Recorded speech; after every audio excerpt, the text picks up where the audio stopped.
KBC News Check, the date being the 22nd day of January 2024. Here at News Check, we ensure that we keep you afloat with all the latest happening, both current affairs and also topical discussion on various issues in the country. And today we are looking at the media space in the country, where will bear me witnesses that even us as journalists, we've had the brushes with the law as well, in terms of, if you remember, during the Gen Z protest, media freedoms, we are talking about media regulations.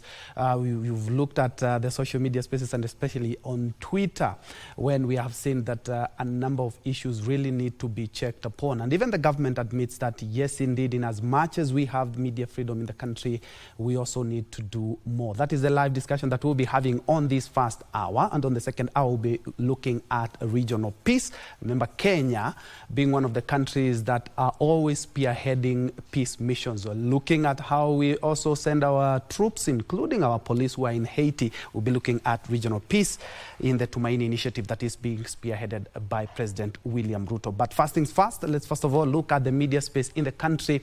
And I have a lady and a gentleman in studio who will help us drive that, not only on what we post, but also what we see when it comes also to film. We also have the Africa Media Festival, which is also a very good platform for us as media and also other stakeholders to come together and discuss the changes that are happening, and especially when it comes to new media. And you also even have the AI. Well, without further ado, allow me to introduce my panel of guests. On my immediate left, we have Christine Mungai. Christine Mungai is the curator at Baraza Media Lab. If you remember, if you've ever heard of Story Sasa, yes, she is the executive producer. She will be telling us a lot about that. And just next to her, we have one of my CEOs. I'm talking about one of my CEO because we have the CEO of KBC, and also as a member of the Media Council, we have the CEO of Media Council of Kenya, David Omoyo. Karibu sana bwana CEO. Asante sana. Good to see you. Good to see you too. Maybe to begin with you, we had AJEA. Yesterday you have a very colorful event in regards to the the annual Journalism Excellence Awards that have been there for a number of years. And from your speech, we as a media fraternity, they're getting stronger by the year. Can you tell us something about this year's AJEA? Well, this is the 15th year of AJEA. Yes. So it has been a consistent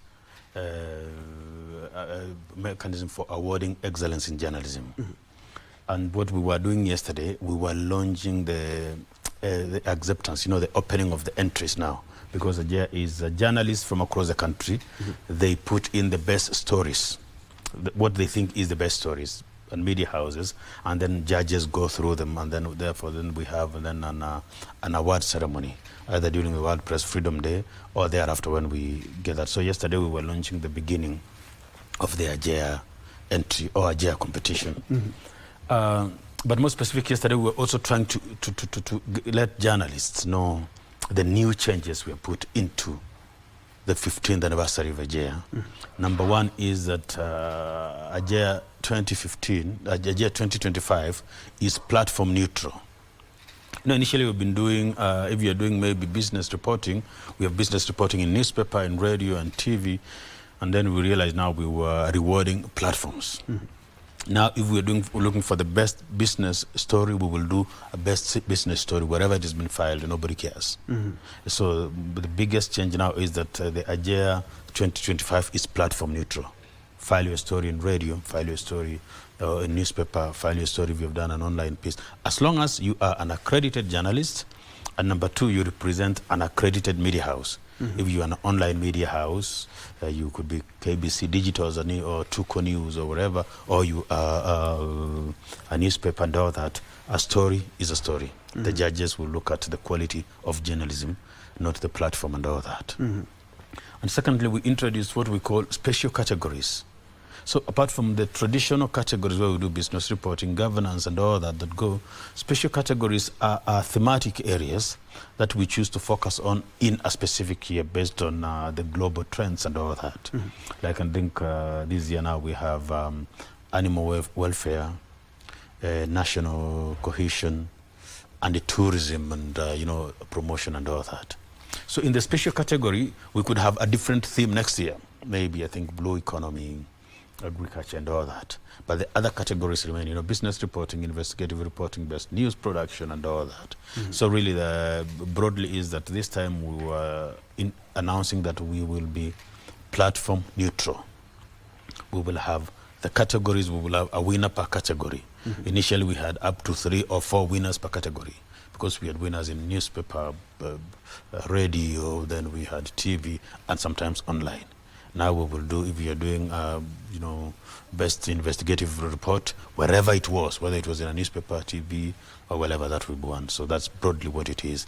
And therefore we encourage journalists to do this, because this is the best and most consistent journalism award that we have in this country, actually across the region and maybe across the African continent, because other awards for media come and go. But this one has been there consistently for the 15th year now. Other than the new, what we are looking at, for example, just like you said, the national cohesion, you have a theme for every year. What else have you improved in terms of maybe the award itself, in terms of remuneration? What can journalists expect? I wouldn't want to be very preemptive here. It is the work of judges and responses and all that. But remember that we have consistently provided the remuneration and all that.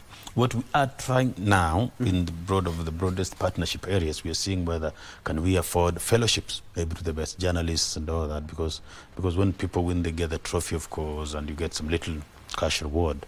We are trying to see whether to make the awards really bigger, we can probably try to get a fellowship. So we're trying to look at partnership with a university or two, or a story writing grant that a winner in a specific area can receive some funding to go and work on a bigger story over a period of time, and a bit of travel and all that.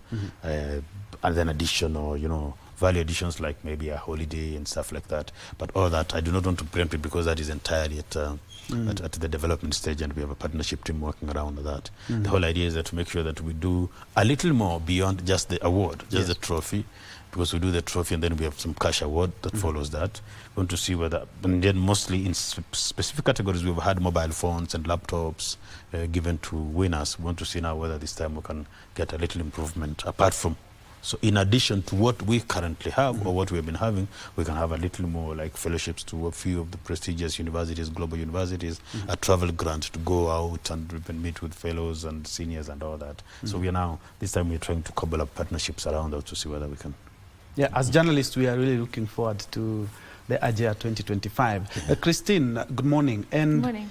I'm looking at the media space in the country, and we have AJEA. That is something that will excite journalists. We also have the Africa Media Festival, which will be held right here in the country, right? Yes. And it's the 3rd edition. Yes. Kindly speak about something that we expect.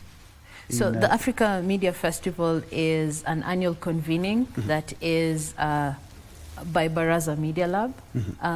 The festival brings together media practitioners from all over the continent. And for us at Baraza, we have quite a broad view of who a media professional is and who's in the media industry. So for us, it's not just journalists, but it's also everyone in the whole scope of new media. So that includes podcasters, YouTube creators, all kinds of media entrepreneurs and innovators. In the past 2 editions, we've had a sold-out festival. Last year, we had 500 attendees who came over 2 days. This year's festival is going to be held on February 26th and 27th. That's the last week of Feb. At the National Museum. It's a venue that we have had the festival last year, and we decided to keep it there as well. A really fantastic venue for such an event. It was very festive last time. And also having it at the museum also anchors the media in bigger narratives about who we are as Kenyans, who we are as Africans, about our history. It kind of grounds us that we're not, as journalists and creators, we're not just working in the present, we're also connected to the past. So this year we want to have a much deeper engagement with the museum as well.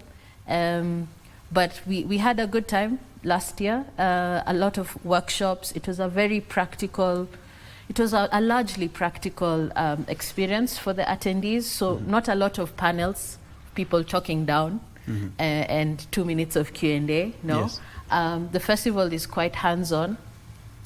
It's designed to be more about peer-to-peer learning. So the people who are speaking will be speaking about their own personal experiences as media innovators, as creatives.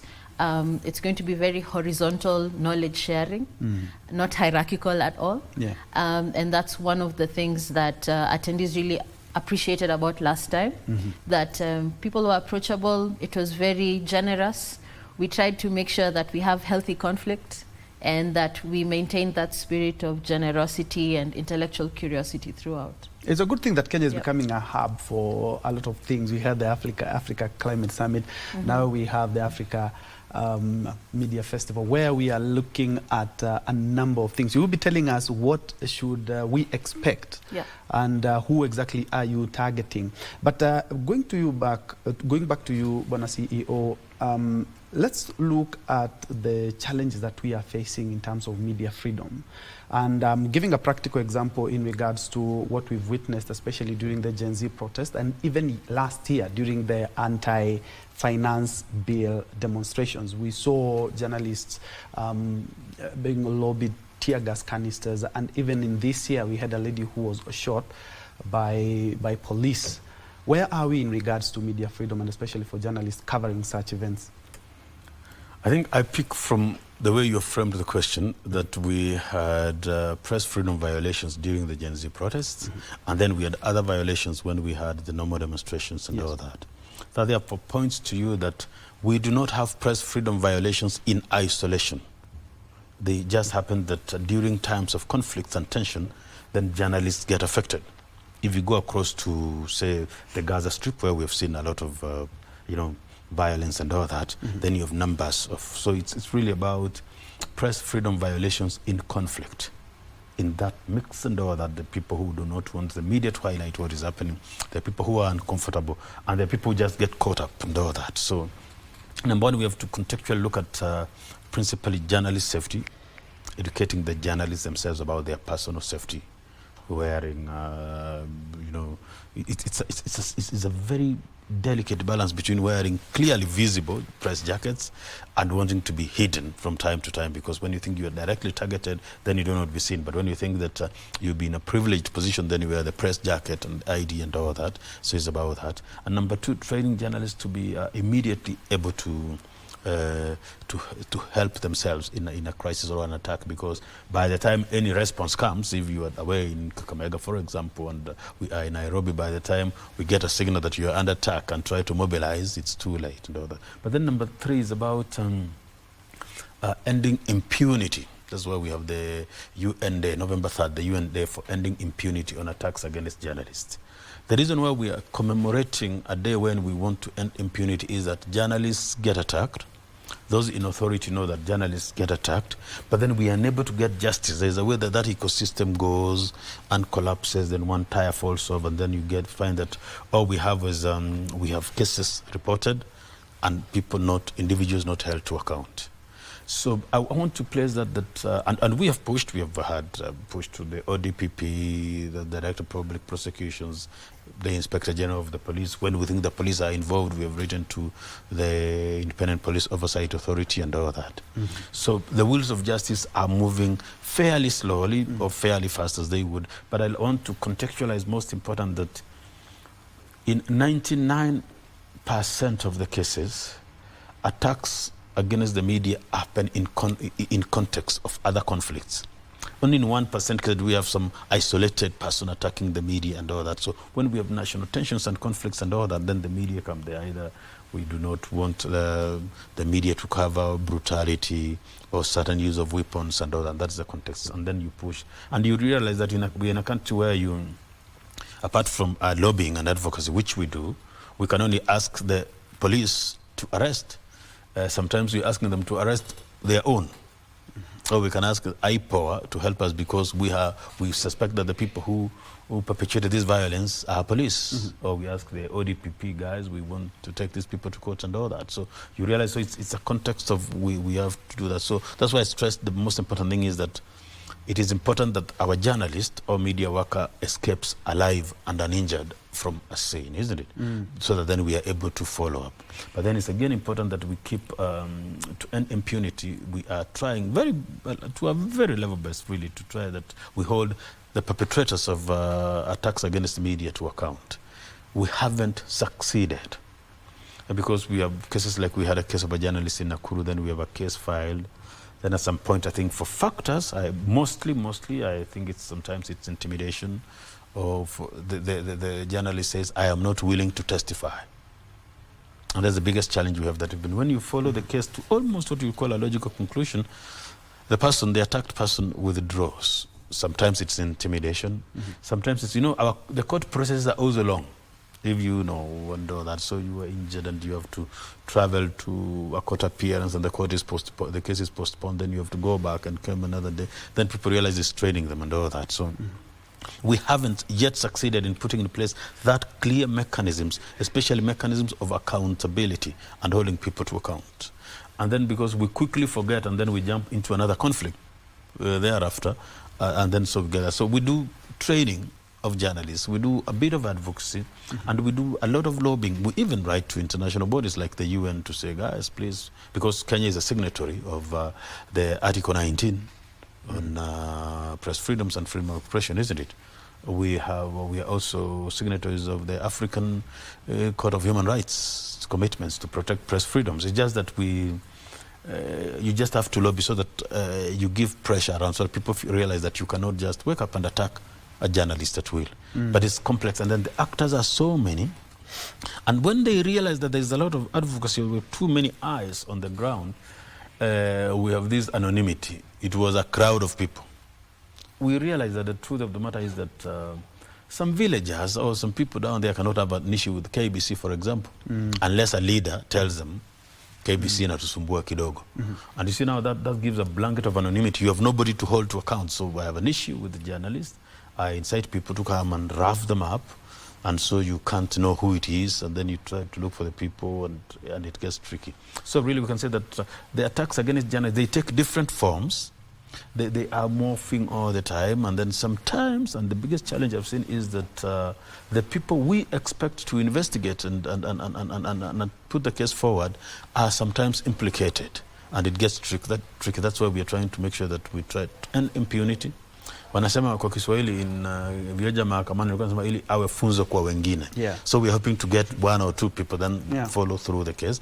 I've said the challenges we are facing, but most important is also the safety training for the journalists. That immediately something happens and you're in the field, you must be able to save yourself so that you're able to report. If you remember around elections, we issued special guidelines for journalists. Including we brought together all the managing editors of the media houses to say joint special guidelines, because when a journalist is under attack or media is under attack, the immediate savior is the fellow journalist, the immediate at that particular incident. And then you can then escalate and all that.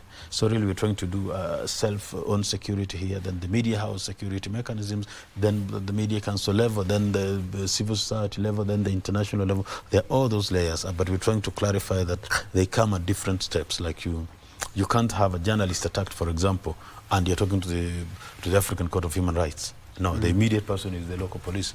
We have a problem. Then, the editor, you please evacuate your journalist. You have a medical cover to evacuate a journalist and all that. So it's a complex web of things we have to do. The secret is being alert.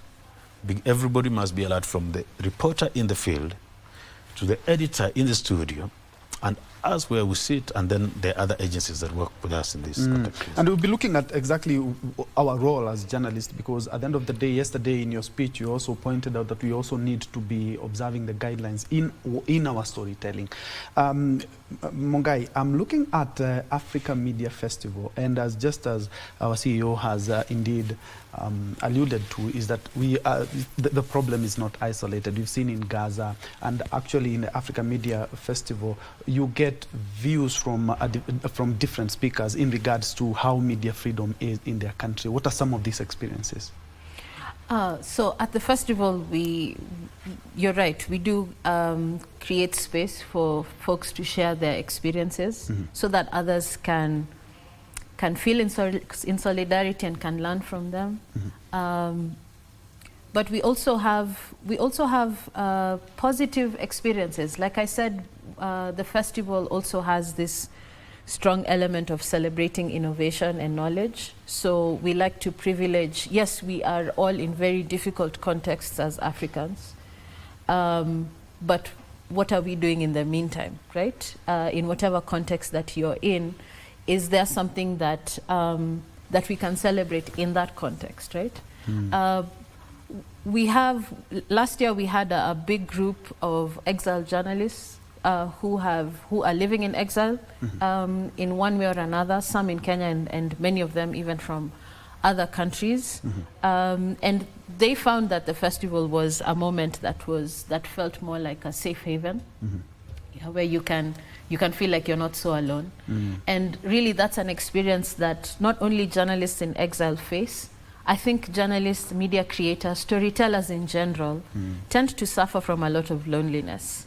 Creating something is sometimes a very lonely job, even it's a task in isolation, and it helps to kind of get out of your bubble and connect with other people. That connection actually not only gets you through the next day, but also can spark something new and different. Last year we had attendees from around 20 countries, and this year we're even aiming higher. That diversity of experiences and perspectives, I think, is what makes the festival quite rich for those who are able to attend it. Like I said earlier, the main festival days are just 2 days. It's Wednesday and Thursday, the last week of February. This year it's 26th and 27th. But actually we have media activities throughout the week, Monday to Friday. So we like to create space for side events, self-organized events. An organization or a creator can host a masterclass, they can host a private event, they can host a breakfast. They can be in charge of, taking advantage of the power of convening that will be at play during that week in Nairobi. But I'm looking at the role of media houses in upholding ethical standards, and especially in how we report to avoid misinformation or twisting of facts. Press freedom goes with what we call responsibility, responsible journalism. That's why we say that at the Media Council, we promote press freedom and responsible journalism. The principle of self-regulation means that we have within ourselves and our institutions mechanisms to ensure that we are ethical, truthful, accurate, fair, and balanced. And that is why we say that then we only come in when we think you have failed to be ethical, professional, balanced, accurate, and all that. So if you say you do not want regulatory or government interference, you must show in word and deed that truly you have internal mechanisms to check accuracy, to be fair, to be balanced, and all that. And so wherever we get these complaints about the media all the time, it's about people thinking the media is being unfair. The media has misrepresented facts. The media is not balanced in this one. We have just favored one side or given one side of the story and all that. So, so really, when we talk about the responsibility of the media, it is the duty of the media to minimize any function of the regulator in coming to check. That's why we talk about public editors and internal complaints mechanisms, apologies and apologies and clarification. Because it's only when that fails, then we have people come to the Media Complaints Commission. Because then the Media Complaints Commission, it's quasi-judiciate as the authority of the High Court to listen to what has been done, to what the public or government feels that the media has mistreated them. So really, the burden of proof is on the media. That we have something, it goes freedom and responsibility. Of course, we say that the freedom without responsibility is preserve of the harlots. So that for you to enjoy that freedom, you must say that I am a responsible journalist, trained, ethical, professional. In-house, we have fact-checking mechanisms. Make sure we are balanced. In case someone feels they have not been covered well, we have mechanisms to correct that and all that. So that way, you minimize as much as possible, probably make it invisible, any role of third parties, the council, for example, the Media Complaints Commission, or indeed any other person, because the courts of law, you minimize that by showing that we are, to the best of our knowledge, accurate, professional, ethical, and balanced. When that fails, if a media house fails to do that, and then you carry what is perceived biased and all that, and to understand, everybody thinks an article is biased. There's always either or. Everybody thinks that an article is biased and all that.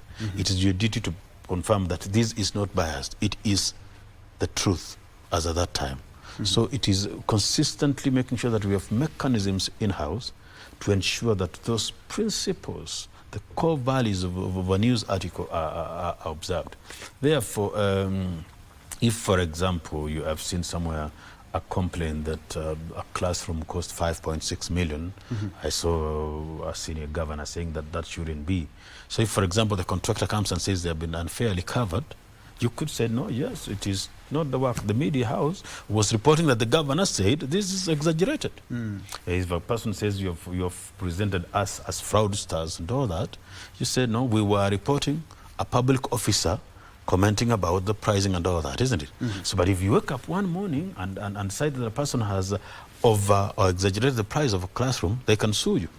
But if you have an authority that this is not our authority, it is based on an Auditor General's report or the local accountants or you know, the standard prices, then you are safe. So really it's that balance, but ideally that's why it's the capacity of that media house to prove that within themselves they have the mechanisms. That's why we have you know, we used to call it accuracy.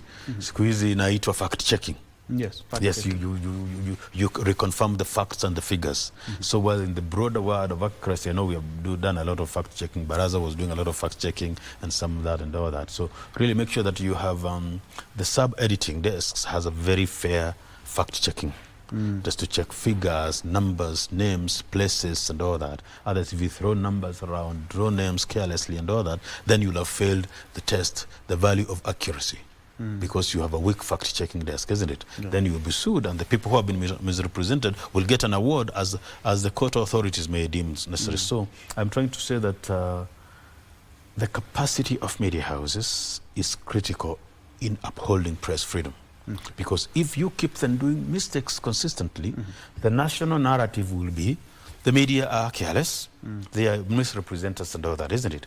But if you consistently show that you're accurate, fair, and balanced, then people will say, "Wapige kelele, lakini we trust the media." That's why every year we are required by law to do a survey on the public perception of the media.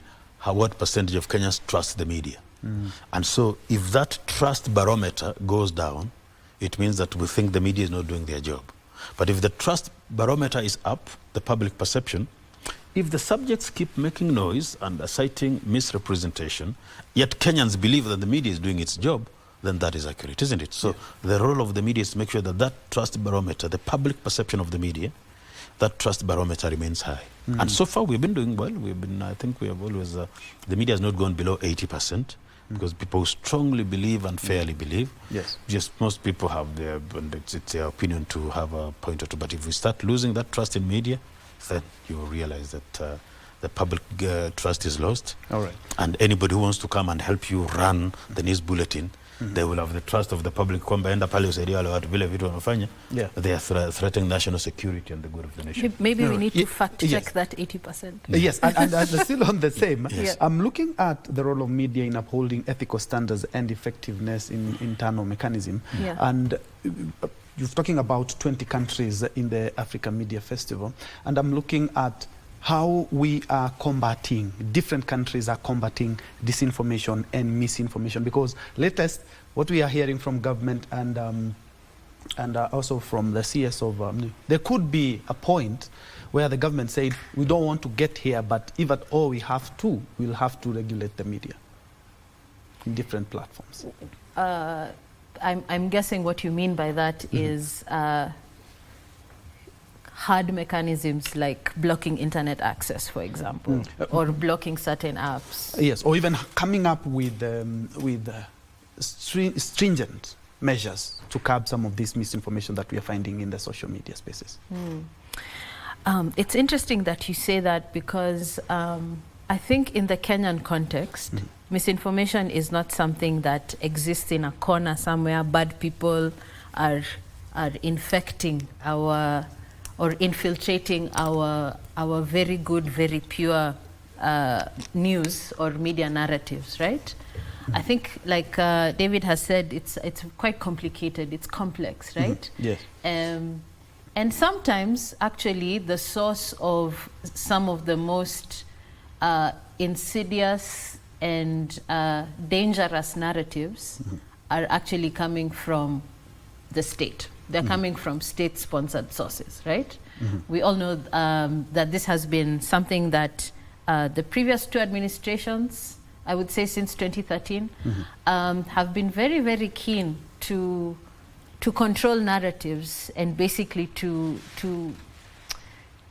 kind of influence how we interpret facts. So the facts might be, we might fact check the facts, that's fine. But the interpretation, the meaning that we get from those facts is not something that is, number one, scientific. It's not something that is centrally controlled. We can have the same set of facts and come to very different conclusions. And I think that's where the contestation is.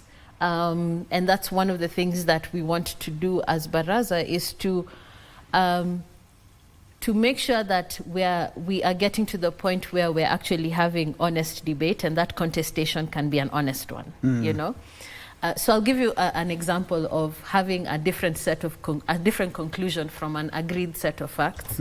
During the Gen Z protests, there's one legislator who said, don't even worry about these kids. These are kids who get into Ubers. Then they are at the protest because they want to be on TikTok with their iPhones. Then after the protest, they go to KFC. So not a big deal. But there's another interpretation of those facts. Yes, we agree that some of the folks who came to the protest arrived in Ubers, used iPhones, and left to have KFC on their way home. But the interpretation of that is not that that is a sign that this is content creation and should not be taken seriously. The interpretation should actually be, oh my God, we are in a crisis.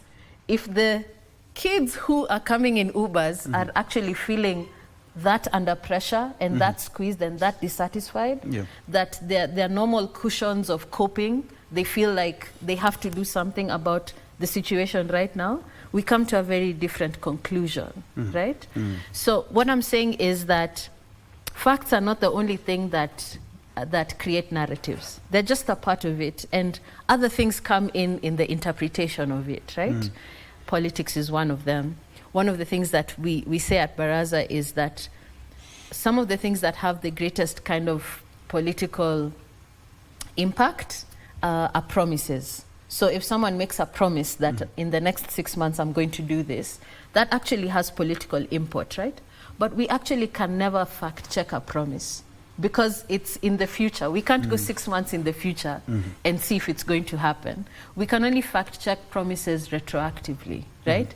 And create some kind of track record that, hey, maybe you shouldn't take this promise seriously because this person has not kept the last 10 promises, right? But at the end of the day, if we are kind of disconnected from our political reality, then the work that we're doing as journalists, as fact checkers, as people trying to create a space where we can be fair, balanced, and accurate, it actually becomes an exercise in futility because it's not grounded in the reality of lived experiences of what people are actually going through right now. We end up becoming adherent to a set of principles that we all agree on as journalists, but our audiences don't appreciate that and are actually moving in different directions. One of the things that we've seen a lot at Baraza is audience shift, right? Audiences shifting away from what I would say mainstream media into alternative media. Let me just use a very blanket term, alternative media. Why are they shifting? It's because what they're getting there, they feel that they connect with it more. It's not really about the set of metrics that we as journalists use for example, speed, or what can I say? The things that kind of drive us as journalists. I want to get the scoop, right? Sometimes our audiences are interested in something else. A case in point is where you find a lot of people relying on social media for news as opposed to watching mainstream media. Yeah. Where you find on Twitter there are so many views as opposed to on mainstream media, because they kind of now they are so much rooted into social media as opposed to mainstream media.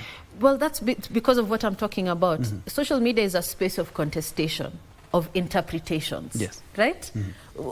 As journalists right now with the digital space, we lost the battle of speed a long time ago. We stopped breaking news to audiences 10 years ago.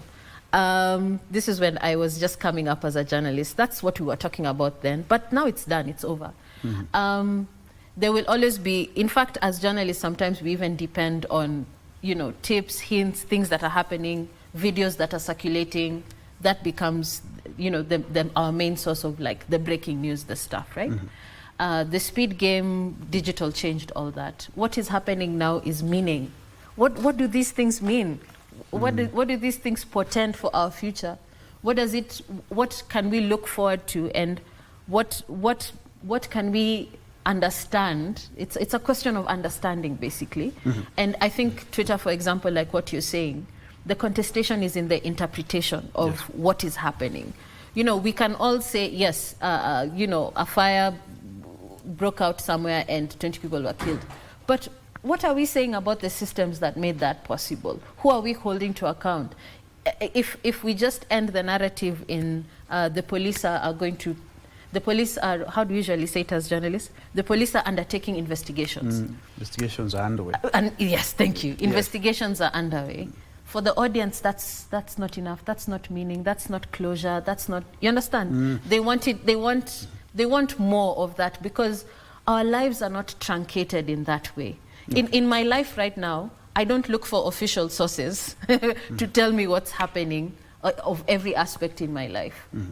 Relationships don't work that way. The relationships and meaning is not always transmitted through bureaucratic means.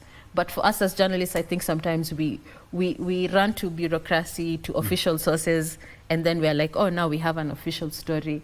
But the audience is like, it's not enough that you told me investigations are underway. Yes, what happened after those investigations? Exactly. And I think, Bonasio, you can really clear this because we are finding a balance between regulations, and by regulations I'm talking about government oversight and media independence or media freedom, because I'm looking at what has been trending on Twitter. I think maybe the interpretation, just like Mungai is talking about, when the CS for Information, Honorable William Kabogo, said that we could even be forced to regulate social media, of which Kenyans took it. The government can even stand and say, we've decided, no, we have to shut this. How do we get that balance between us as being independence and government oversight so that we may not overstep? Because truth be told, what we are seeing on social media is overstepping. We will come, but let me first of all fact check myself. Yes. The trust in media. The last report we released, I'm talking about radio, only 12.8% people do not trust media. 50% have average and above average trust in the media, and 30% have absolute trust in media. 7% they don't know, they don't care. The same numbers, radio and TV. So it's I'm fairly accurate when I say 80% of Kenyans know that media has information. So there are variables, a little digit here and there, but then we have, and that report is available on our website and on our social media pages. It's not numbers we could. And number two, it's extremely controversial to get into, to jump into social media space and all that. Number one, we, at the Media Council, we regulate media. We're a journalist, we're in a media house, you have a code of ethics, you have training, you are therefore accredited, and we can deal with you, isn't it? Mtu ameamuka na kompyuta yake ama laptop yake ama simu ana tweet huko, that is not a media issue. That is a freedom of expression matter, and that's a community, is a values, a national values and all that, and it goes to National Cohesion and Integration Commission. But if you are, that's why, you know, we have a related article, Article 33, freedom of expression. The Media Council falls under Article 34, see, freedom of the media. And that is why if you have two people, if a person misrepresents another and says, let's call it inaccurate reports about another, and they're just a blogger out there, they will be taken to court. But if a journalist working in a media house misrepresents another and the person feels offended, even if you are taken to court, the matter will come back to the Media Council.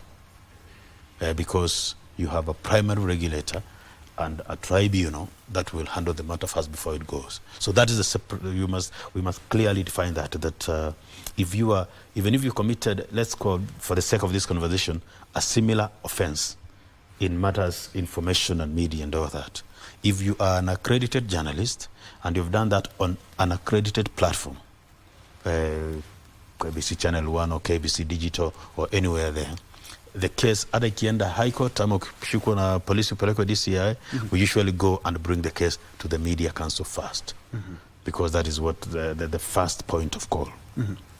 But if another person does the same, hata sisi tutaiona kwa news. So I hope that when you understand that, then you will understand why we need to have contextual. Because I think if you do this tweeting and put people, those things the Gen Z are doing, it falls under the Computer Misuse and Cyber Crimes Act, all right? But these others is about, so because we'll be looking about, were you fair, were you accurate, did you fact check and all that? So that is the broader diversity, and unless any improvements are done, that is what the law says. That we deal with the freedoms of the media and all that. So I do not want to get into how Kenyans are behaving on social media. I want to get into, is the media also being ethical, accurate, fair and balanced in their social media pages, so that we now, because we regulate your platforms. If you are live on TV, if you go on X, if you go TikTok, and then as long as you are a media house, all your platforms follow under the code of ethics. But another person on the same platform, we have no problem with them. I was giving an example. A year ago, we had a serious conflict with the media house about the miracles we perform on. You know, on these stations that are yes. preaching, And I was telling them, if a preacher is in a market and cripples are walking and stuff, it's none of our business. But if now those people are consistently doing it on a licensed TV, we are interested now, because you are now a media house amplifying that. We would want to fact check and follow that, isn't it? But if a preacher walks around markets and kills people and all that, spirituality is personal and all that, isn't it? But if they put that in a media house, consistently will ask, did you verify this?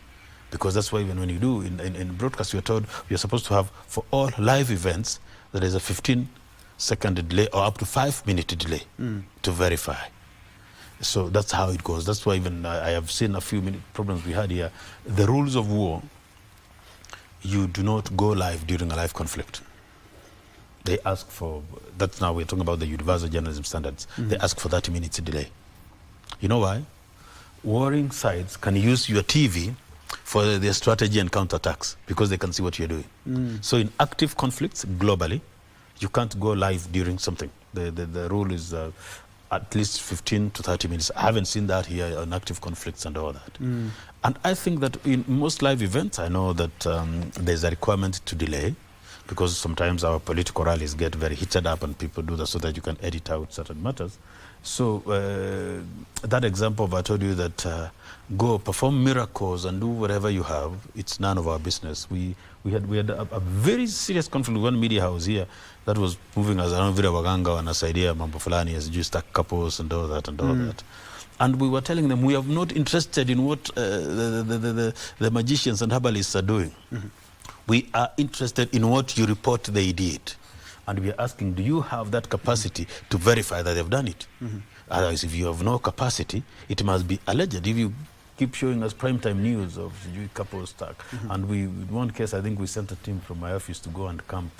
We had a problem. We had a problem in Kitui, and they found the marketing because we were using logic that if we have a couple stuck and it's an emergency, and you have brought your medicine man from 300 kilometers away, how is it possible that they had branded T-shirts with their telephone numbers and there were about 4 people carrying banners in their name? So when we see a mainstream media house carrying that, we say, situmia akili kidogo tu. It was an emergency, ulikuwa unatembea ukapata crisis, yes, na mtu akakusaidia, yes. Na alikuwa ameprint ma T-shirt na namba yake, and he had about 4 people with a placard carrying his mobile number and all that. So until this matter comes into an accredited media house, until this is done by an accredited journalist, it is not our work. Because again, you know, the law and the constitution, it takes away more than it gives. The Media Council sets media standards, monitors and ensures compliance on those standards in the media, but also around media people. That's why tax and their work in the field, isn't it? We cannot start saying now it is illegal to preach, it's illegal to do those things until it has found its way into our space. Okay, and you'll be telling us, we have so many stations right now that are preaching, and they have so many betting. I tell you, send 10 shillings to this number, you can win 50 bucks, or open a box on this. And it's during their broadcast. You'll be telling us how we are going to be regulating that, and also your view in regards to if at all government has to regulate media, it has to come to Media Council. We have to look at that as well as a council. But I'm looking at also how the digital space has transformed, Mungai. I'm looking at how Africa Media Festival contributes to the broader conversation, especially when it comes to inclusion and diversity. Right. So diversity and inclusion is actually a core value or a principle that we use as we are curating the festival. We're very purposeful about creating space for, number one, marginalized voices and perspectives, the kind of people you don't really hear from. They're not sought out as sources, for example. Their stories are kind of marginalized in mainstream narratives. And we have quite a broad view of that. In fact, this time round in this year's program, we have segmented our programming, our workshops and our sessions into 4 specific tracks. So the first track is creative economy. So we're going to talk to media businesses, media entrepreneurs, creators, all the people who are doing all the fun stuff.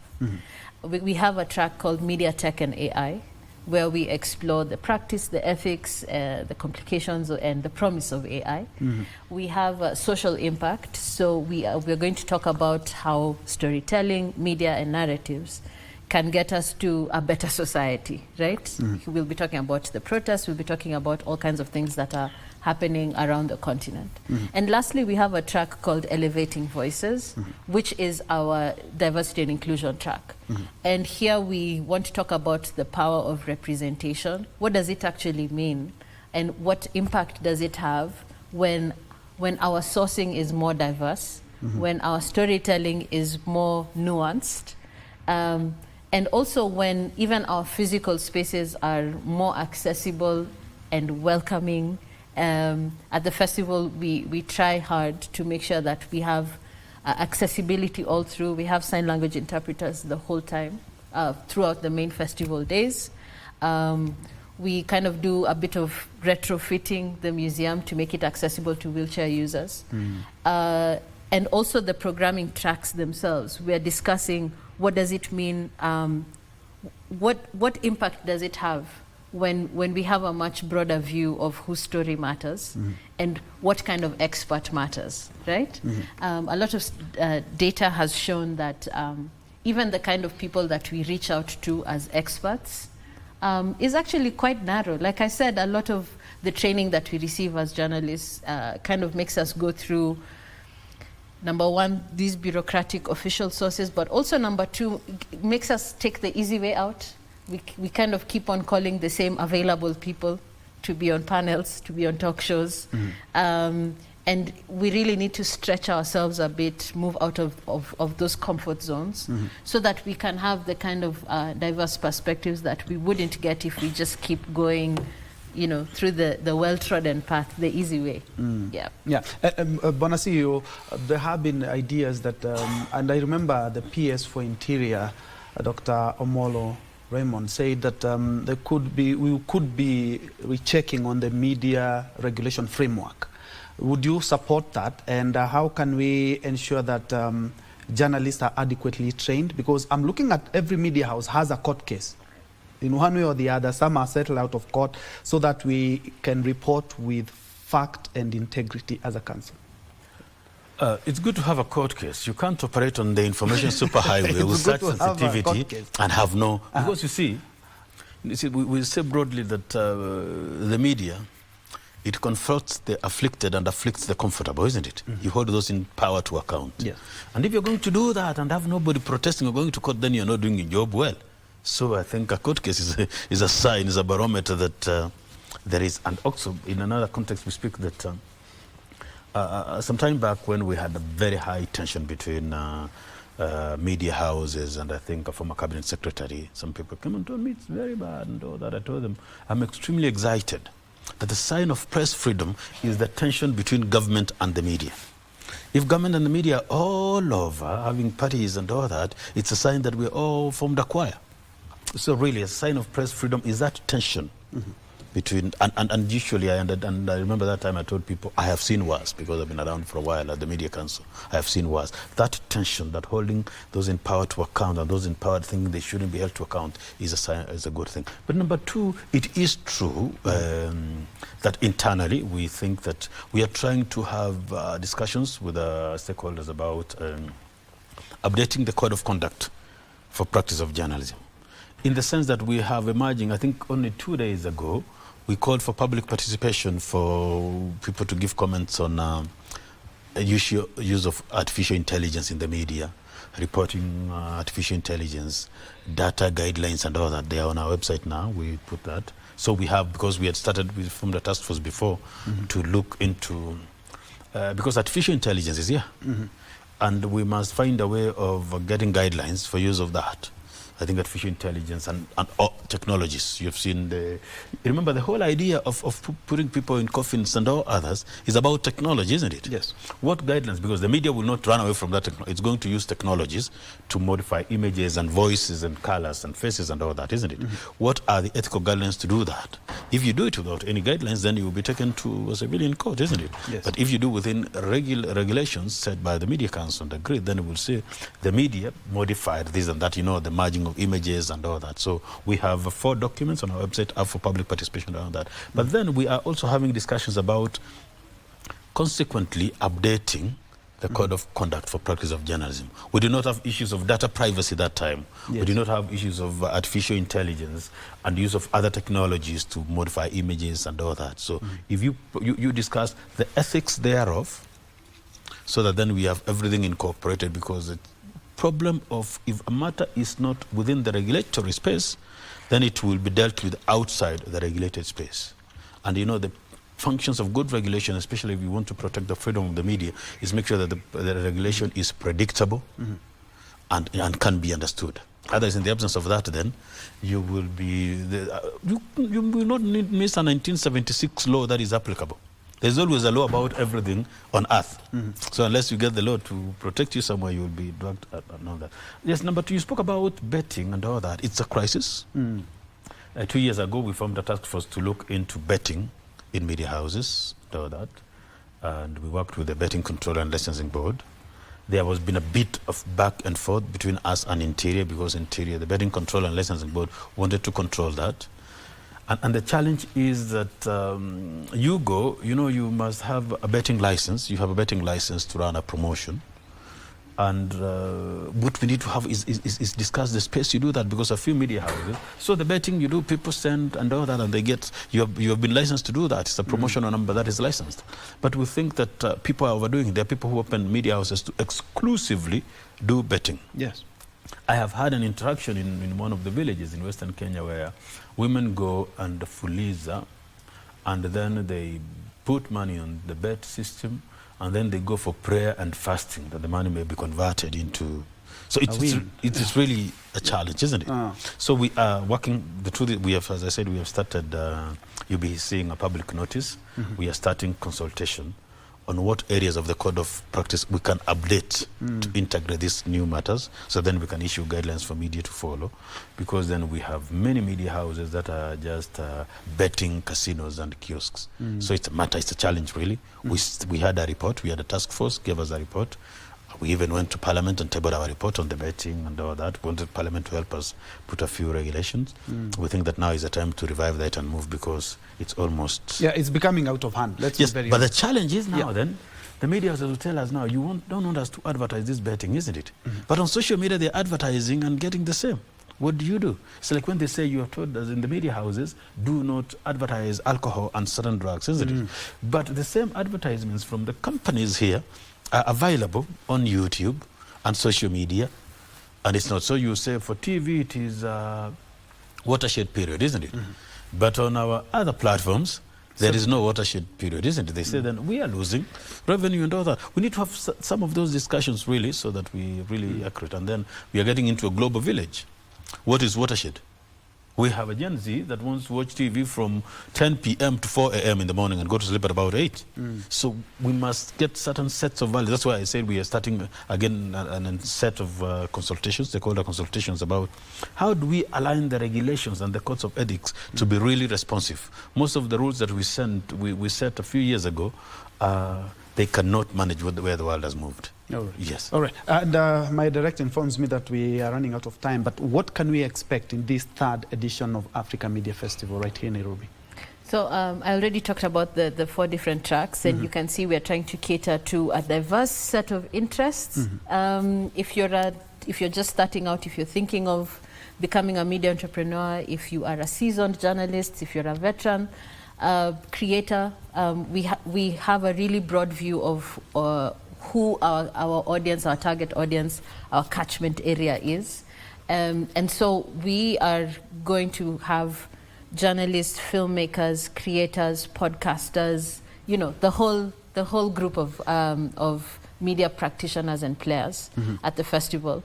You can get your tickets at our website, africamediafestival.com.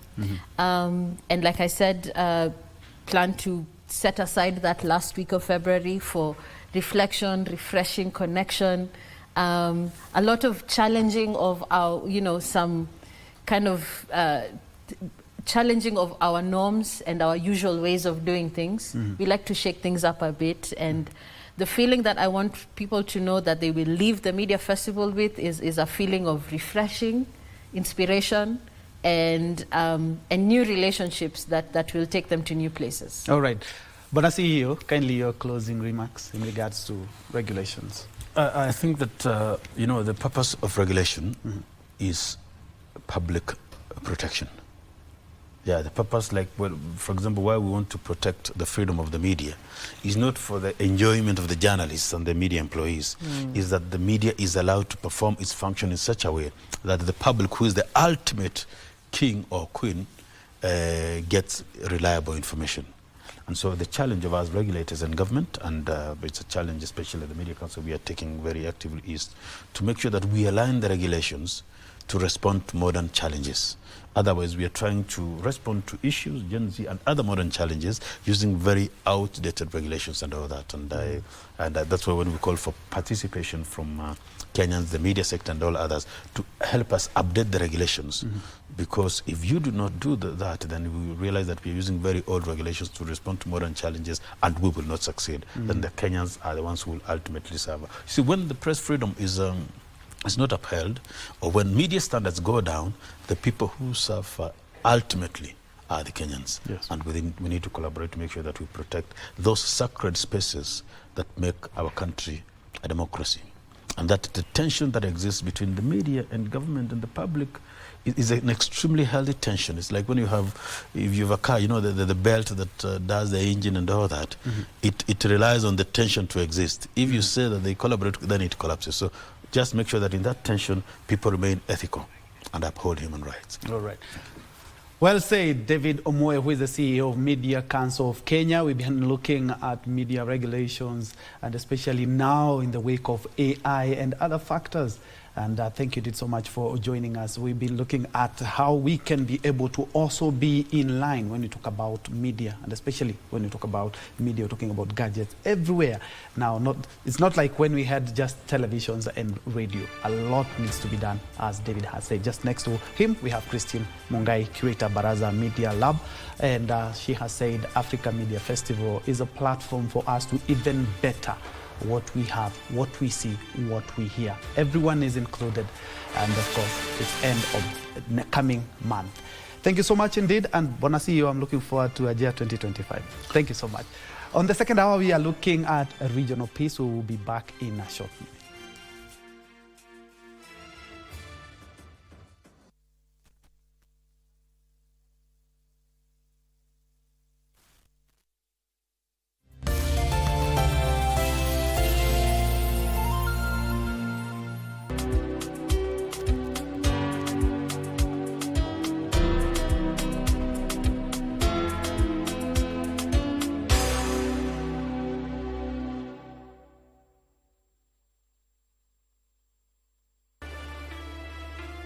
Nzako wa kuchap.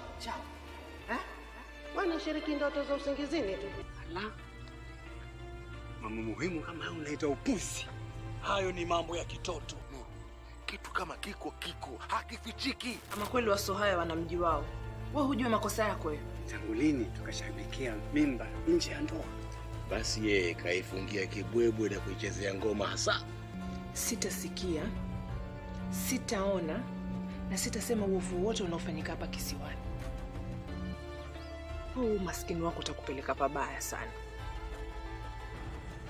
Maana siku hizi umekuwa mtumwa wa nafsi, kisa na maana ni wewe mwanao karembo. Basi mwanamume ni msimamo. Au unaofanya sio ya kiu. I never heard the music so sweet. I repeat. Wagwan, me brethren, big things are going. Remember, each and every Monday we have to share down the place with nothing but the best of smooth reggae vibes in your favorite station. You know these things, man. Alafu kila Tuesday, kata simu tupo side, giving you Kenyan music from the 254. And of course, you can spice up your Wednesday by enjoying blazing hot hip-hop and R&B jams.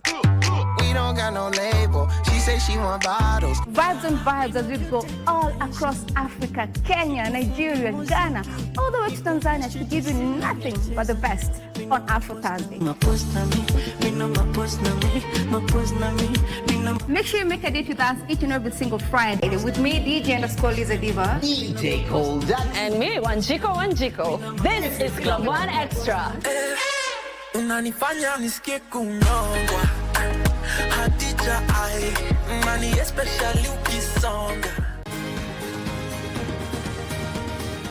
Wellness is important in our daily lives, so that instead of just surviving, we should be thriving. Ways to prevent a stroke or heart attack is for you to know what conditions you have. By regular checkup, people don't know they have hypertension, they don't know they have diabetes. I was pre-diabetic. I was afraid of getting lifestyle diseases because I come from a family that has lifestyle diseases. How do you know if your cough is due to a serious condition? We'll have some answers. Stay well and strive to make every day a healthy day.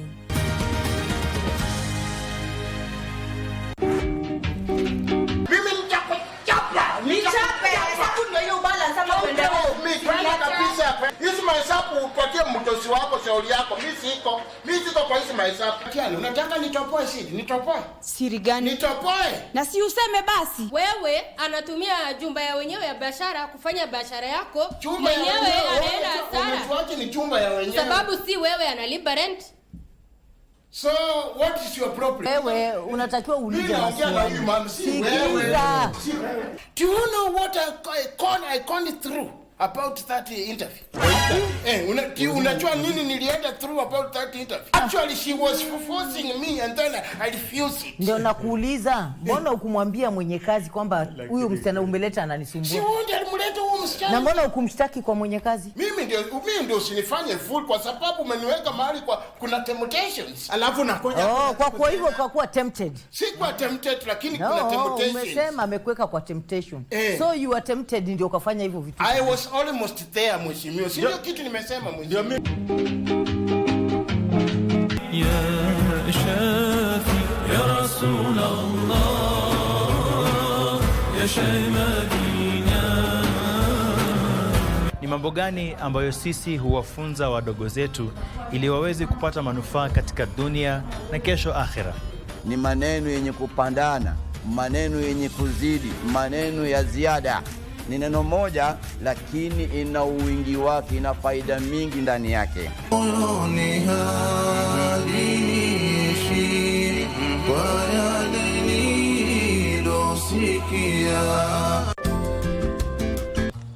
Hey, what are you doing here? I'll take a look so I can be relieved. No need. I confirmed it. She's back. Let's go. I still need to talk to her. What is she up to? Why did Director Njue agree to take on my project? I'm sorry, Mr. Zhang. Yesterday, due to a personal matter, the shooting was delayed. I'll make up for it and ensure to stick to the schedule. You heartless guy. You left me alone yesterday, and I had to listen to Chief singing old classics all night. To argue again?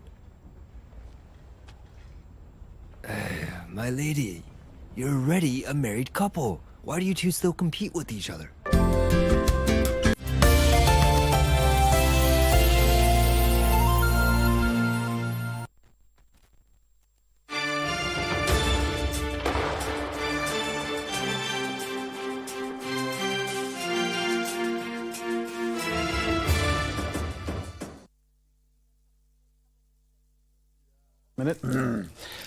Welcome back to KBC News Check. Many thanks indeed for joining us. As I had alluded to earlier, is that on this second hour we are looking at regional peace, and to be more specific, we are looking at the peace efforts in South Sudan.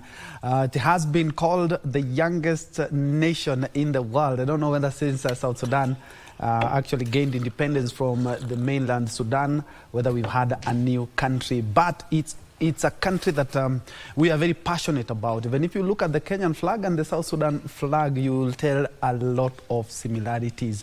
And as I say, if your neighbor is in trouble, you really need to help him or her put out the fire if it's a case of fire. And Kenya has been on the forefront to ensure that South Sudan is peaceful.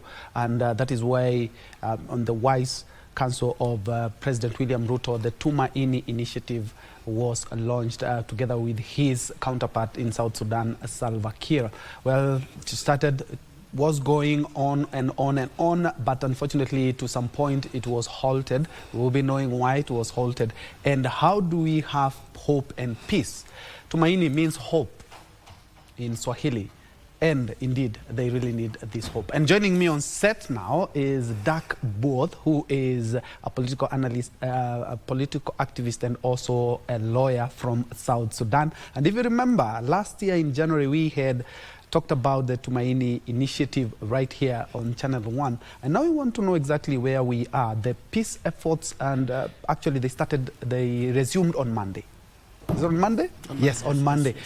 So where are we in terms of peace efforts? Welcome to the program, Dak. Thank you, brother. It's been a while. It's been a while. Yes. Happy New Year. Happy New Year. You look smart and younger. What's the secret? I will tell you. Some good water and some veggies. That's beautiful. Good to see you. Good to see you too. I'm happy to be here. I'm happy to be back at the KBC and to talk basically on the matters peace, reconciliations in South Sudan. And as you are aware, as you have said, the country is still young, the youngest nations in Africa. And we're in the process of building the nation. So some of these stories should not make people tired when we're talking about peace, reconciliation and so on and so forth. That is just by the way. First and foremost, my name is Dak Booth. I am a lawyer and a criminologist and a certified professional mediator. I am currently working with and for the SSPM, the South Sudan People's Movement, as their chairperson for legal and constitutional affairs. I am involved in what is going on. Even before I joined the process, I have been working as a civil society leader, organizing the youth to make sure that the basic freedom are respected. I am here at my own capacity, and I'm grateful to be here once again. Thank you. Welcome. First things first, are we on the roadmap to peace in terms of Tumaini Initiative? Yes. Maybe we can have, we can recap. Yes. We can recap how we started this peace process. Yes. And how Kenya is also being factored Yes. As you're aware, the Tumaini Peace Initiative, which is now the common name, it's actually called the High Level Mediation for South Sudan, but it's been shortened as Tumaini Initiative. As you're aware, Tumaini Initiative started last year. The conversations, the idea came about in December between the conversations that President Dr. William Ruto and His Excellency Salva Kiir Mayardit had. It's actually a continuation of, the Rome Peace Talk, as you're aware, and that Rome Peace Talks, commenced in 2019 between the government of South Sudan and All-Out Group. All-Out groups are oppositions that did not, that abstain from the 2018 peace agreement, and the president saw it fit that those who abstain from signing the revitalized agreement on the resolution of the conflict in South Sudan were to be brought in to bring in their, their views in taking the country forward. Basically, that was the start. So last year, around December, the president formally requests His Excellency that he should take over from the Rome Peace Talk. Now it has taken 1 year. It was launched in May, and it has been going all along. There has been some challenges here and there, but there is still hope because now the talks has resumed. And we hope this is, according to the stakeholders, they are calling this stage as a concluding or final stage. So we hope by the end of next month or so, we're going to conclude. And that will be the hope of the region, because this year we have got two important resolutions. That is that if the successful conclusion of Tumaini Initiative and probably the winning of Raila Odinga as, the chairperson, the AU chairperson. Those are our two resolutions as a region. If those one comes successful, I think we'll be good to go. Yes. All right. What has been the bone of contention? Because even before the Rome effort and even before Tumaini Initiative, yes, there was no lasting peace. What has been the bone of contention, and especially when it comes to these talks? Yes, the bone of contentions are majorly one or two. You remember the talks began smoothly in May. It began first almost with the four thematic areas, that is discussions on justice, economic, and and so on and so forth. So there, those were the basis on which the discussions commences. Now, when it was launched, it was followed by a signing of Declaration of Principles in June 2024, and also followed by the initialing of the 9 protocols. And there was a times when the government again made a point that the Tumaini Initiative was to be attached to the existing peace, which is the revitalized agreement on the solution in South Sudan, which is currently being implemented in South Sudan, which formed the basis of the current government in South. So they wanted the Tumaini not to be a separate or a standalone agreement. They wanted it to be attached. That is where we departed. That's where the opposition to the government, parted ways, and that led to the government withdrawing in around August. And in December, President William Ruto made a breakthrough by first going to Juba, met with the stakeholders there, met with President Salva Kiir and the first Vice President Dr. Riek Machar, and convinced them to come back to the negotiations. And now they are back. When we when the talks resumed in December 4th, they still reached a deadlock because the government actually withdrew its first delegations.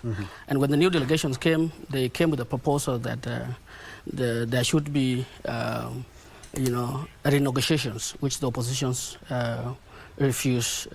So they wanted the agreed protocol to be renegotiated, and that's caused a deadlock. But now, with the new, resumptions, there has been some windows through which the members are going through. And what are some of the specific programs or activities are being undertaken by the Tumaini initiative? Because I'm 100% sure you're not just getting into a hall and discussing peace. There are some peace initiative already that are emanated from the Tumaini initiative. Yes. Yeah. Well, the 2018 peace agreement had some areas that are not being implemented. And the opposition is saying that what we need to do now is not to renegotiate, because when parties come together, the government delegations comprise of different parties that signed the previous agreement. The agreement that they signed, had some provision which had not been implemented. In fact, it's only almost 2% of that had been implemented. So they are saying, let us not talk about things that have been captured in the previous agreement. But the opposition are saying, no, let's start a new fast.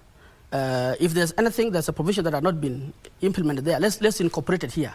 So this is the departure. The government the government delegations are acknowledging the fact that the previous agreement had not been implemented. That is their stand. They say, let's not touch that. Let us touch on areas that have not been touched by the previous agreement. So that's where the contention is. But what people agreed and has been captured in the Declaration of Principle is that the conflict is there. There's need for reconciliations, there's need for constitutional making, and so on. So they agreed there, and those ones are also captured in the previous. So the opposition is saying, let us actually chart a new path, but the government is saying, no, let us continue with the conversation. That's where the problem is. Yes, and I'm quite sure the Tumaini initiative addresses concerns on the root cause of all this, because we started out quite. It's taken a lot of years. Absolutely. A lot of blood. Yes. And a lot of weapons as well. Yes. What are some of the key things that the Tumaini initiative is keen to look at? Because at the end of the day, we also have to have a point of disarmament. Absolutely. The key cause of the conflicts, Ben, are obvious. We need to have a democratic state. We need to have a society that is open, that is, allow its citizens to be able to speak up, and those were the aspirations and the ideals of independence. So how do you do that? You do that by first having a constitution, because this crisis actually, if you remember, it started as, as a conflict within the ruling party. Over elections, and there were no platforms, because the constitution that we had was brought in as implementations of what we call in law that constitution is antecedent to the state. That constitution is bigger, or it's first, before the state. When a state is granted its statehood, first and foremost, it has to have a constitution. This was just merely implementation of that constitutional principle. Now we wanted to have a constitution, but those who are in the system are, saying maybe they are comfortable with what is happening with the system. So the rest are saying, no, let's have that. So even to have an elections was not going to be possible unless if we use our traditional laws, like the customs, but those those cannot be used to have free and fair elections. We have to have a positive law and constitutions. So those are the areas that brought the conflict. We need to have a state that is accountable. We need to have a state that is bound or governed by the rule of law. And when those things were not there, then we actually clash. And this is where we have this problem today. Because even in the previous agreements, people say, let's have a constitution. But now, those things have not happened, because the previous agreement has got three main challenges that made it not to be implemented. First and foremost, there's lack of political will. you know, among the parties. And that's the lack of political will come about because, you know, people are fought, and, you know, they realize that if we allow this agreement to be implemented, there will be accountability at the end of the day, you know. People have not agreed, really. And then the second challenge is there's lack of funding. Because you remember, when some parties full out, even the international community also full out, they didn't actually implement this. And there was also lack of accountability. You know, the resources that were put forth to implement the entire agreement had not been utilized. So those were the challenges that made this agreement made the previous agreement not to be implemented. You know, but there has been a lot of improvement, because you remember, if you may allow me to finish these thoughts, is that the first agreement was made in 2018. Now, it created two centers of power. That is that it gave Machar and Salva Kiir almost equal power, because there were two command-in-chief. Yes. Yeah. Machar was a commander-in-chief, and Salva Kiir was also a commander-in-chief. So that brought the clash on July 8th, on 8th July 2016, because they could not, you know, operate in one city. And that idea of creating two centers of power was borrowed from 2005, comprehensive peace agreement, you know, between the John Garang and Omar al-Bashir. You know, they created almost three centers of power. The John Garang had, you know, his own army, was a commander-in-chief in the SPLA, and, you know, the Sudan Army Forces. Also the joint security units. So it was borrowed from there. But in South Sudan, I think it did not work, you know. The conflict broke out in 2016. Machar, you know, walked out of Juba, was chased out of Juba.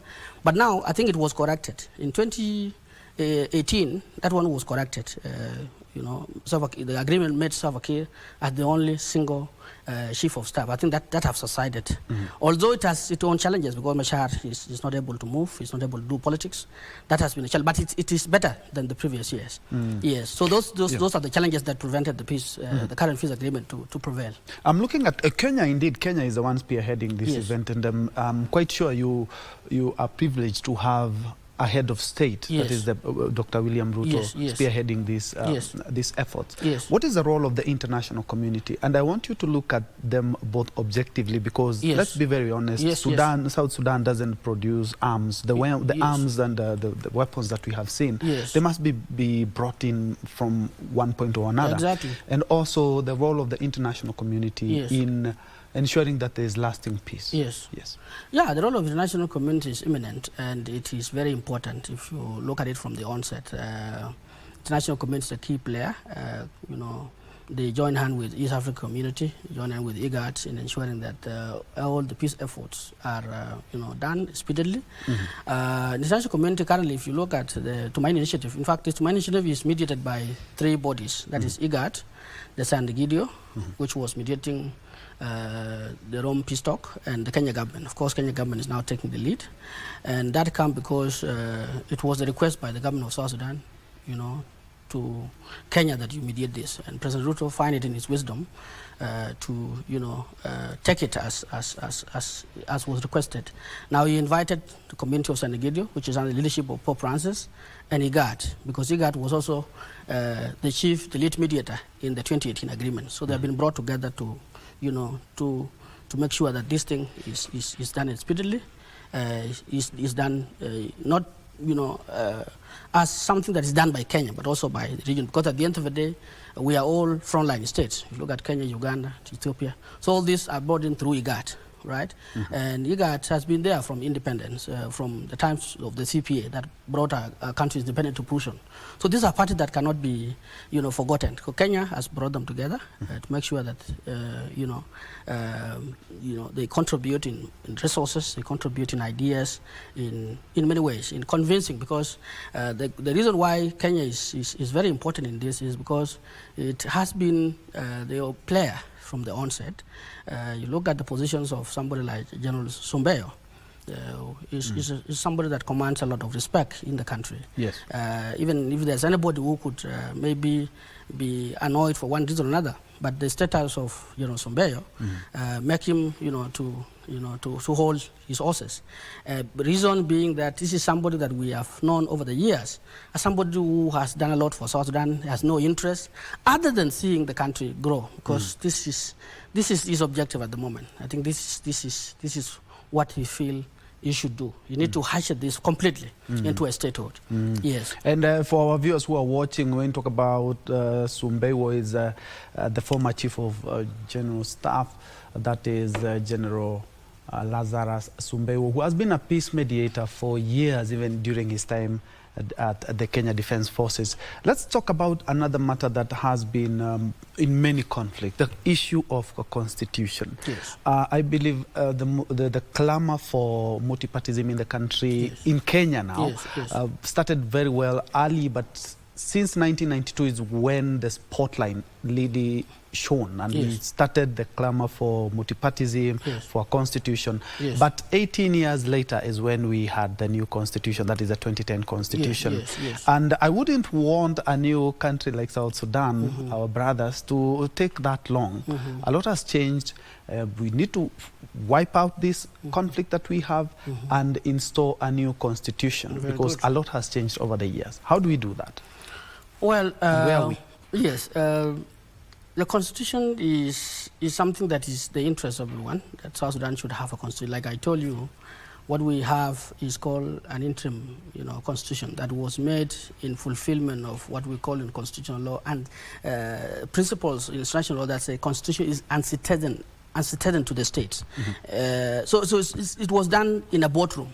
Now, and like, Dr. Kwame Nkrumah says, seek ye first the political freedom and others will be added onto you. So we were in hurry, wanted to have a state. And thereafter, the moment we attain our political independence, we can now go for the rest.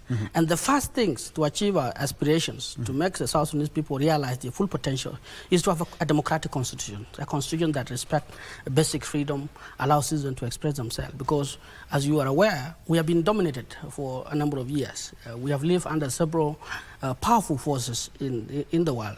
So it is when we had these constitutions that we can be able to say now we have really we have attained our full right as a free people and members of the international community.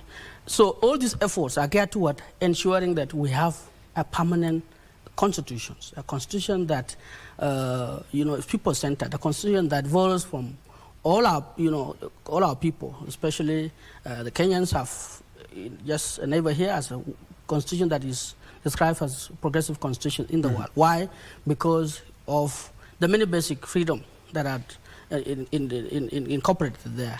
So all this idea, if you look at it, if we summarize it, what is the end goal? The end goal is to have a permanent constitution that will allow people, guarantee political pluralism, guarantee equality of all genders, guarantees people to have freedom to do what they like, and that is what we want. People can invest, people can have a good education, could have accountability. How do you do that? You do that by making sure that we have a law that guides us.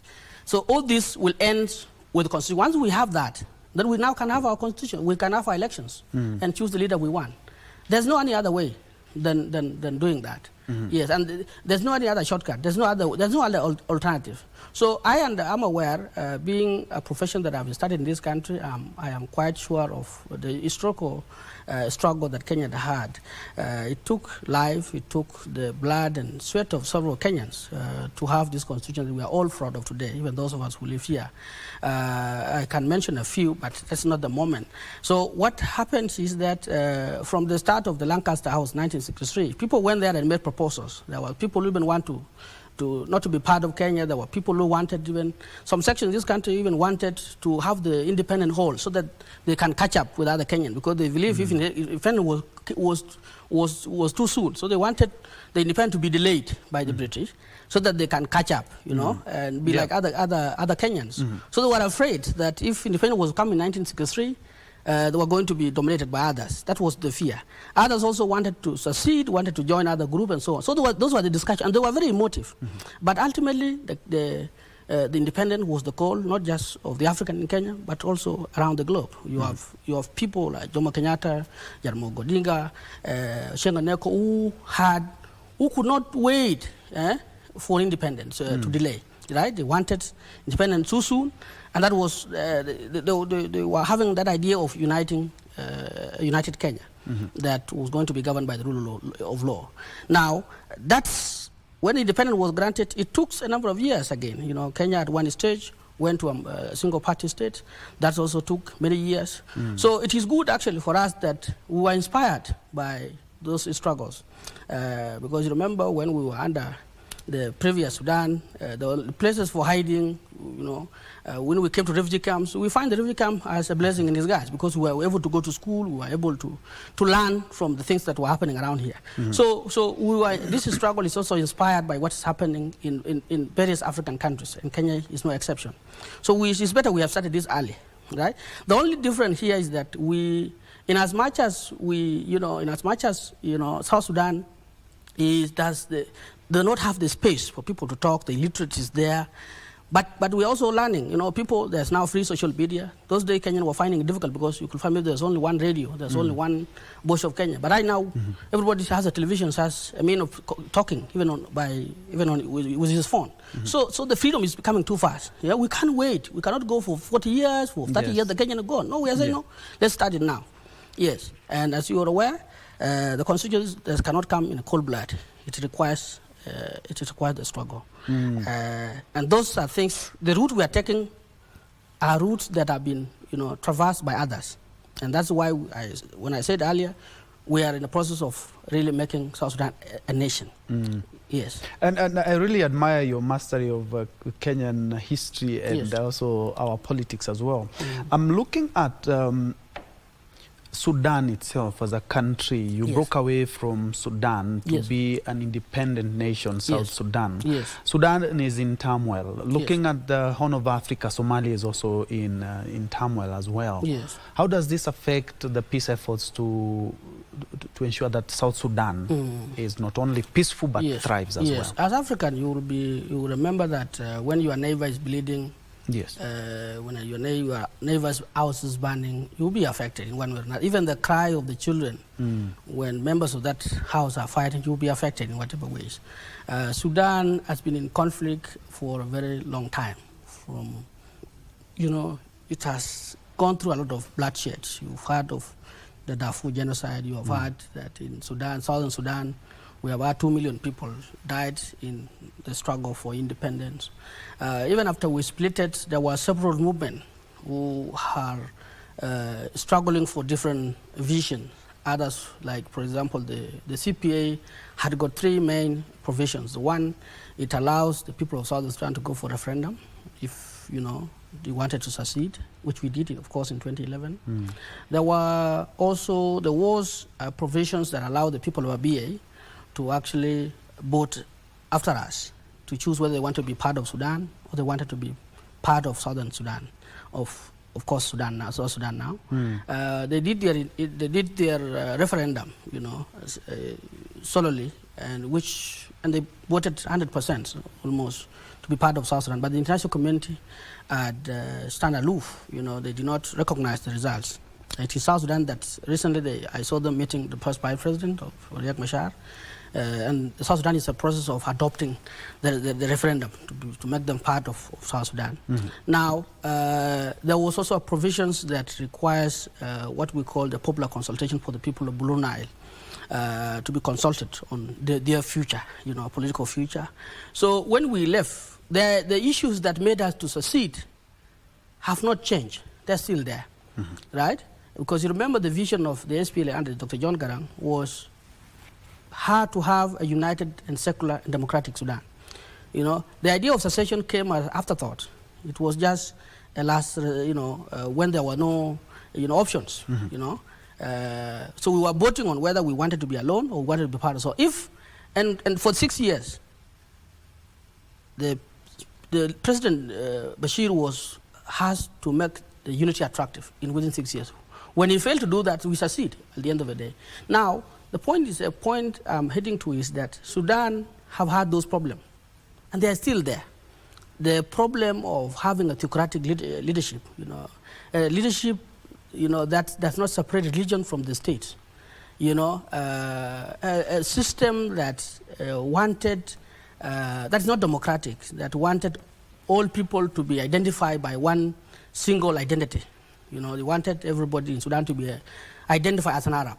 You know, if you don't, if you are not, if you have names like Ben, like Gabriel, like my name Dak, you are in trouble because you are considered a rebel. So, and our appeal that time was, let us have a state that has separate, you know, that separates state and religion. Let us have a state that identifies, that recognizes all its cultures. You cannot be victimized for speaking in Chuluk, in Luo, in Njue, in Paris, and so on and so forth. So those problems had not changed. And as a criminologist, criminologically, because I'm also criminologist, you'll find violence is explained from the point of cultural conditioning. You know, so if violence has been passed from one generation to another, you know, and you know, if that system has not changed, you know, violence can just erupt anytime, you know. So that is where we have had a culture of violence in the Sudan, and that has not changed. People have not moved from a democratic state. They are not learning from the neighboring states. They are stuck there in that violence. So that is why even after President Bashir was removed, people thought, you know, President Bashir was a problem. But when he was removed, what happened? You know, the country degenerated into war. Why? Because there are no avenues. The group that came in, General Burhan, who's now the current leader of the Sudan, did not do what was required of him, you know. And now that's why even integration of the army was not possible, because the group that is led by General Emeti, you know, was a group that was made like a militia, sort of. Now, when they form a government, you know, the heads of the country did not even made it possible to have the army integrated, leave alone transitioning the country into a democratic state. So this is where the problem is. We've had this culture of violence, and people are not willing to live, you know, in reality, by making sure that let us have a country that separates all this. In as much as we are looking at the challenges that are facing peace in Sudan, South Sudan, and regional integration, I think it's also prudent to look at some of the successes, especially of the Tumaini initiative so far. Yes. Yeah, we have had a lot of successes. The fact that the talk is continuing is one of the success. The continuations of the negotiations is a success, because now there's a light that these things will end up, you know, successful at the end of the day. One success of it is that we have initial almost 9 protocols. In fact, this agreement was supposed to be signed in November 20th. Chief Mediator General Sombe actually announced it, that the negotiation was going to end, and with the signing of peace agreement on 20th November. Unfortunately, the previous government delegation was changed, a new delegation has been brought in, but all is not lost, because now the negotiations are going on. The other success that I can also mention is the fact that South Sudanese are also now supporting the process. They are supporting the initiative, almost, you know, everyone in the country, and they are supporting it because they realize that now with the end of RRCs, you know, the revitalized agreement process in South Sudan, with the end of it, now Tumaini is the only options. There's no any other option, because with Tumaini, it can revive the dream, the ideal, the objective of that previous agreement, which, you know, talk about permanent constitution making, you know, reconciliation, justice, and so on and so forth. Now, the South Sudanese are fully behind Tumaini initiative as the only way, you know, to rescue us, to revive the hope that was lost as a result of the failure of the Tumaini initiative. The other success of it, of course, is the talks is inclusive. It has brought not just opposition parties that were part of the Rome peace talks. They've also brought in other parties like the South Sudan People's Movement, the National Salvation Front, Revolutionary Command Council. It has also brought in several stakeholders, you know, members from the academia, members from the society, And that is a success, because at the end of the day, with the combination of all this mine, we're likely to have an agreement that have almost everything on board. And with that involvement and inclusivity, I personally believe that even those who are not part of it, will feel, okay, fine, if you have talked about this, that was what I wanted, now I can be part of it. Because remember, there were parties who refrained from the 2018 agreement. But when they realized that some parts were being implemented, they joined the government. So we believe when Tumaini is signed, with all its ingredients, the aspiration of the people of South Sudan, once they are captured in Tumaini, even those that are not part of it now will also join at the end of the day, and that of course will be made possible by the commitment of the parties, because signing is one thing and implementation of the agreement is another. So the inclusivity of that has been made possible in this process is one success of it, and we cannot also underestimate the the support of the international community.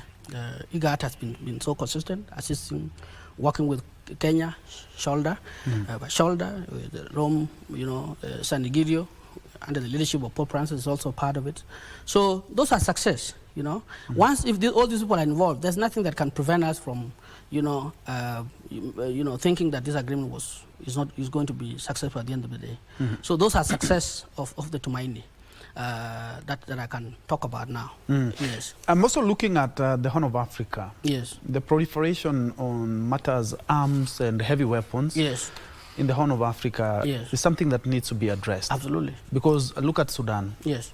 They're in war. Yes. We have Somalia, yes, which has been for years now. Yes. How are these impacting or affecting the Tumaini initiative that we are as a country spearheading?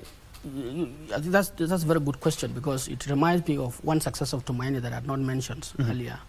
From the beginning of this Tumaini Peace Initiative, the parties, the party led by General Stephen Boy, led by General Mari Lakou, General Paul Malong, General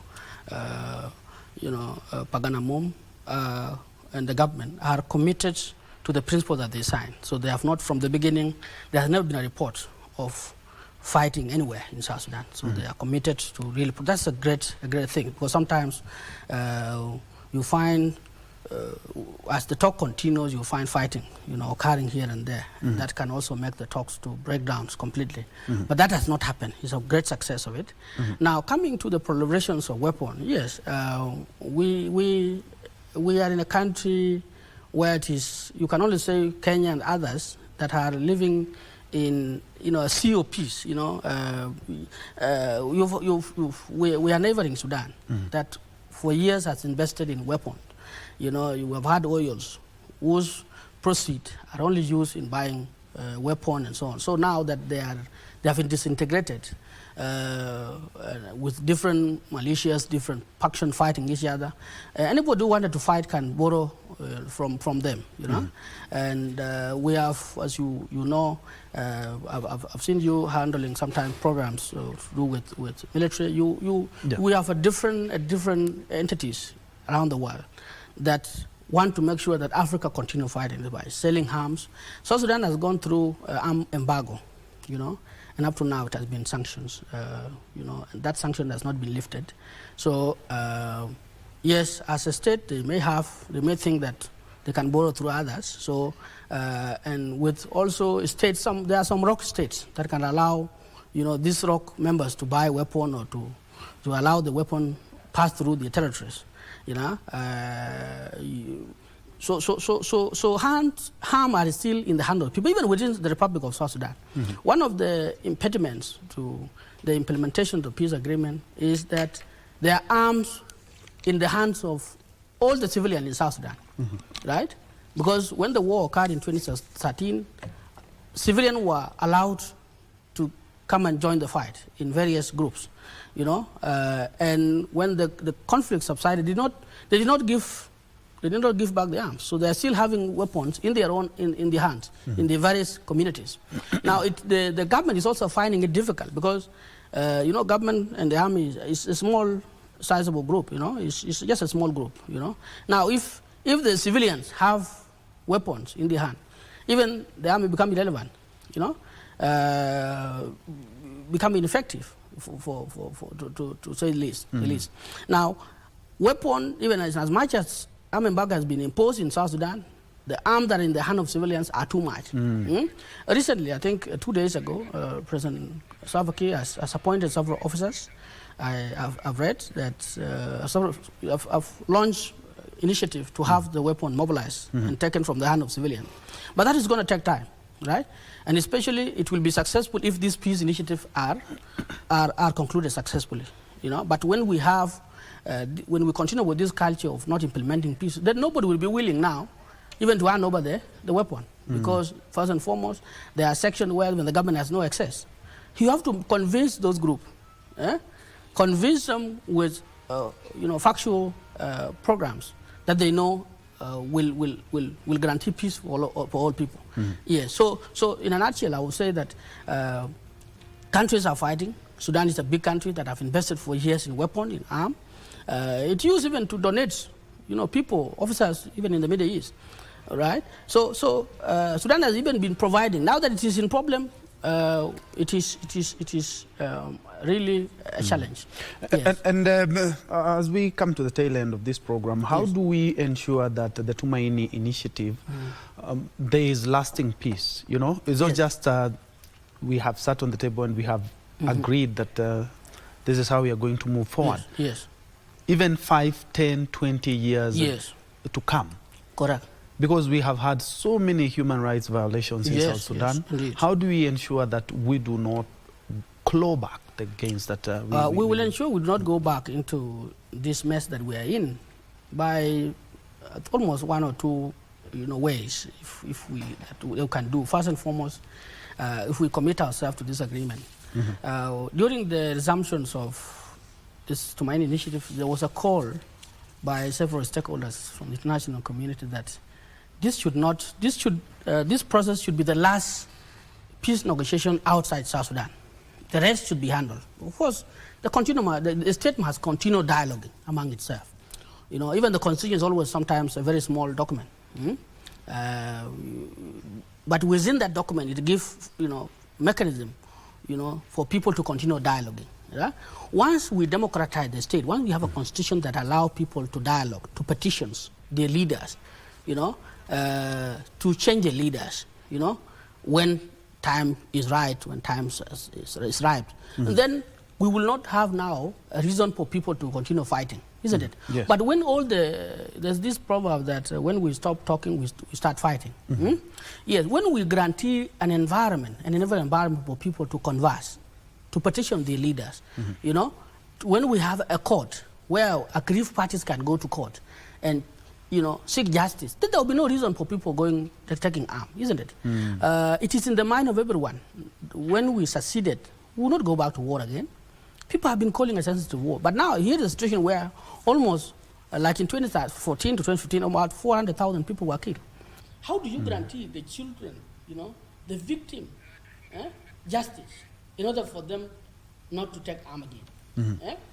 Some people have been dispossessed of their properties. Some people are not going to school for the last 10 years. That's a very dangerous development. It is difficult. It requires patriotism. It requires people with heart for their people to be able to change that narrative, right? So for us to migrate completely from this, from this situation, is to have a complete change of heart. We implement this process. We become so realistic, so committed in telling our people that we are here. We're not going to be, because the leadership, people, those of us who are involved in this process now, cannot be the initiators and the beneficiaries at the same time. Yes. Yes. You get the point? Yes. That is, to me, this is something that we need to put in the mind of our people. That let them, for instance, there has been a call. There has been a call from members of South Sudanese that the leadership should also see it possible to not to buy and allow other people to take over. That has happened in Madagascar. the two conflict leaders in Madagascar in 2012 were also told, were barred from contesting. Yes. They were only, by the constitutional court, they were told, just preside over elections. And that was done. If President Kiir and Dr. Riek Machar and the leadership, the opposition leadership in the Tumaini are also told by the South Sudan people, don't buy, don't contest. Let other people come in. That's also another way. It has been done. Though the Madagascar model is done also in South Sudan. That can also work. Like, for instance, there was, when the Tumaini initiative began, there was proposal by the opposition, right? There was a proposal that President Kiir and Dr. Riek Machar should not buy in the coming elections. And to do that, they were going to be granted their safety. They will be granted, immunity. If they fear that made them to hold on power even after things get worse, is the fear for accountability. They can be granted their immunity. That's the discussion that is also on the table. Yes. Yeah, and that has been tried somewhere else, like the Madagascar, models. Yes. It was done in 2012. People like Rajon Lumana, and his rival then were told, including their spouse, not to buy in an elections. Yeah, and that restored. Yes. Yeah.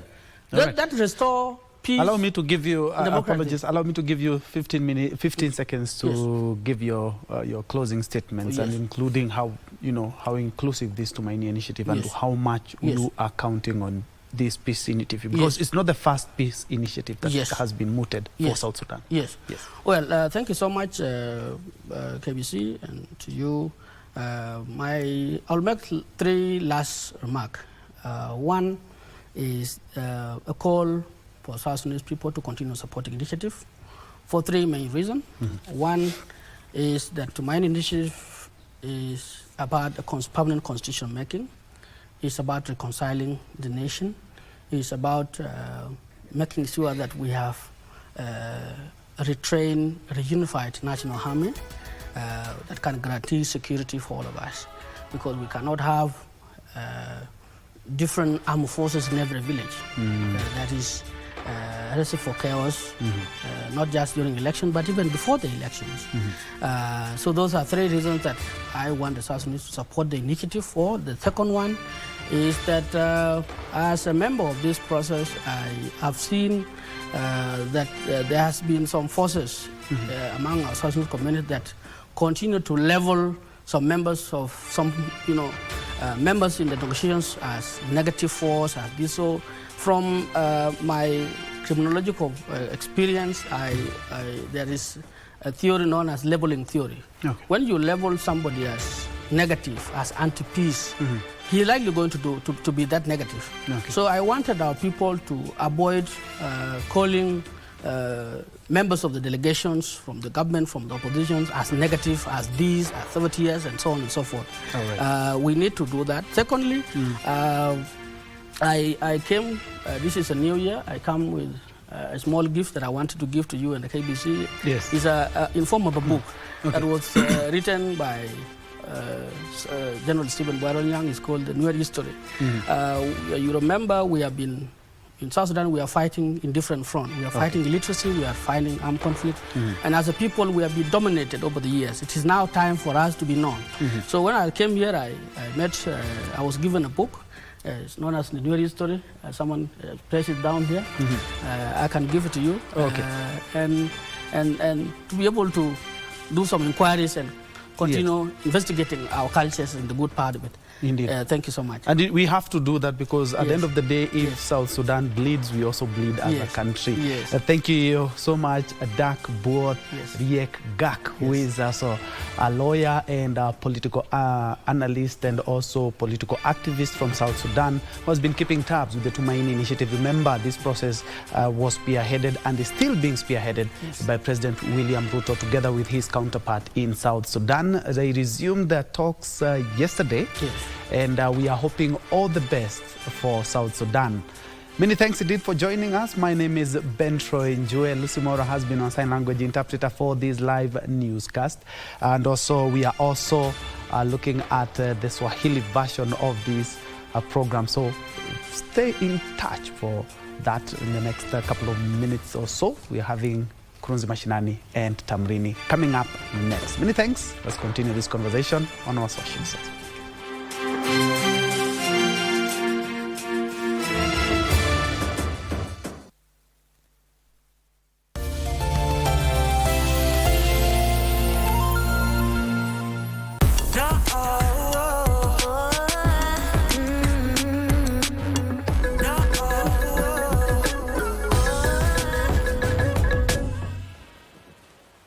Our first report takes us to Uganda. Clean drinking water, a precious resource that can be hard to come by.